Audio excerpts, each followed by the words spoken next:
Seiring dengan belum adanya ketetapan Komisi Pemilihan Umum atau KPU untuk capres pemenang pemilu sore hari ini, indeks harga saham gabungan IHSG ditutup melemah. Indeks sempat anjlok cukup dalam karena dipicu pernyataan capres nomor urut 1 Prabowo Subianto yang menolak pelaksanaan Pilpres. Dan untuk membahas hal tersebut telah hadir di studio Berita 1 pengamat pasar modal Noriko Gaman dan Wakil Ketua Umum Kadin Haryadi Sukamdhani. Selamat malam Bapak-Bapak. Terima kasih telah hadir bersama kami di Berita 1. Sebelum kita berbincang, kita simak bersama grafis berikut ini terlebih dahulu. Ya, pada perdagangan saham hari ini, indeks tidak dapat mempertahankan penguatannya di level 5.127. Pasar bereaksi negatif, terutama saat perhitungan KPU terhenti terkait penolakan hasil KPU dari saksi pasangan Prabowo-Hatta. Pernyataan keberatan tersebut terjadi saat pukul 14.35 waktu Indonesia Barat hingga indeks terseret 1,8% ke level 5.033. Angka ini lebih rendah dari pembukaan perdagangan bursa di level 5.100. Meski demikian, indeks menguat kembali di level 5.083. Namun masih terjebak di zona merah, yakni turun sekitar 54 poin ke posisi 5.083. Sebelumnya, indeks harga saham gabungan telah diprediksi melemah akibat aksi profit-taking investor dan sell on news jelang pengumuman real count hasil Pilpres dari KPU. Pasar bereaksi negatif sejak penarikan saksi dari kubu Prabowo-Hatta di rapat pleno KPU, yang juga bertepatan dengan hari terakhir perdagangan terkait libur Lebaran. Sementara itu, nilai tukar rupiah juga ikut anjlok sejak akhir pekan lalu, hampir 170 poin ke posisi 11.531 per dolar Amerika.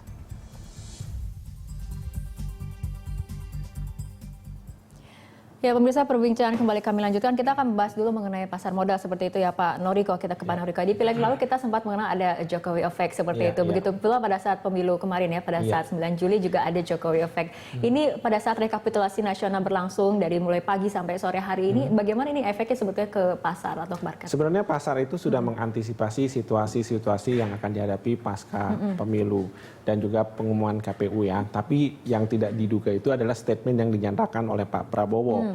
Nah, kekhawatiran pasar ketika pasar melihat statement tersebut adalah kemungkinan adanya chaos ya di antara para pendukung. Itu yang menyebabkan kemudian IHSG turun gitu. Tapi begitu melihat dalam waktu-waktu menjelang penutupan perdagangan saham, tampaknya belum ada reaksi yang chaos tadi ya.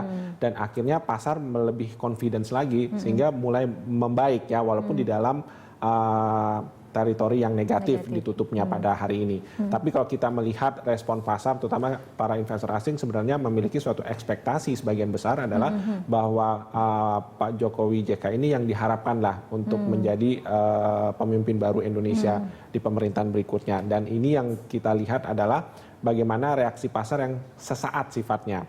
Ya, jadi mereka take profit, dikhawatirkan kalau terjadi chaos tadi, ternyata tidak, akhirnya mereka kembali lagi lebih confidence kalau pasar akan menjadi lebih baik ke depannya. Untuk sosoknya sendiri memang kemudian dilihat dari real count, kemudian Jokowi JK memang unggul dan memang sosok seperti ini yang kemudian diinginkan oleh market di Indonesia. Sebenarnya pasar menilainya adalah bagaimana demokrasi di Indonesia itu bisa berjalan dengan baik ya.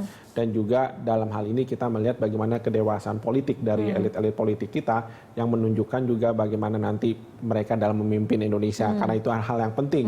Kalau elit-elit politik ini tidak menunjukkan kedewasaan politiknya, kita akan menjadi ragu bagaimana nanti program-program ekonomi itu dilaksanakan ke depan. Nah, inilah pelaku pasar ingin melihat bahwa pemerintahan yang berikutnya itu akan banyak didukung juga oleh masyarakat secara umum dan tentunya di sini juga akan memberikan sentimen positif kepada investor-investor asing juga yang melihat bahwa iklim politik yang kondusif dan juga iklim investasi yang kondusif, inilah yang diharapkan juga akan bisa mengundang dana-dana investasi asing masuk ke Indonesia. Dan ini bagus karena apa?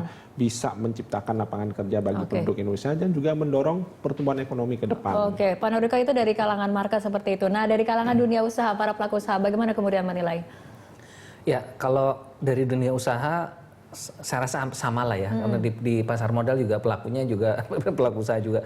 Jadi memang sudah diantisipasi melihat daripada waktu quick count, waktu tanggal 9 kemarin reaksi daripada Pak Prabowo, memang kita sudah menduga Pak tidak sesemudah itu beliau itu untuk juga bisa mengakui bahwa yang lebih mendapatkan amanah Pak Jokowi dan JK ya. Artinya sebenarnya dari kalangan pelaku usaha itu kemudian sudah mengantisipasi bagaimana respon-respon lanjutan ya? Dan kita sama sekali juga tidak khawatir. Mungkin kalau yang takut keos yang asing kali ya, persepsinya asing. Tapi kalau kita sebagai pelaku usaha lokal, domestik, kita melihat nggak ada alasan untuk chaos. Chaosnya apa? Prosesnya sudah dilakukan secara transparan. Lalu setiap tahapan juga sudah dilalui. Ini udah di ujung. Jadi memang dengan statementnya tadi Pak Prabowo memang otomatis membuat orang juga kaget ya. Tapi kagetnya itu tidak langsung yang menimbulkan ketidakpercayaan terhadap ekonomi kita secara keseluruhan. Apalagi nanti jam 8 ini kan pengumuman. Ada pengumuman. Ya, ada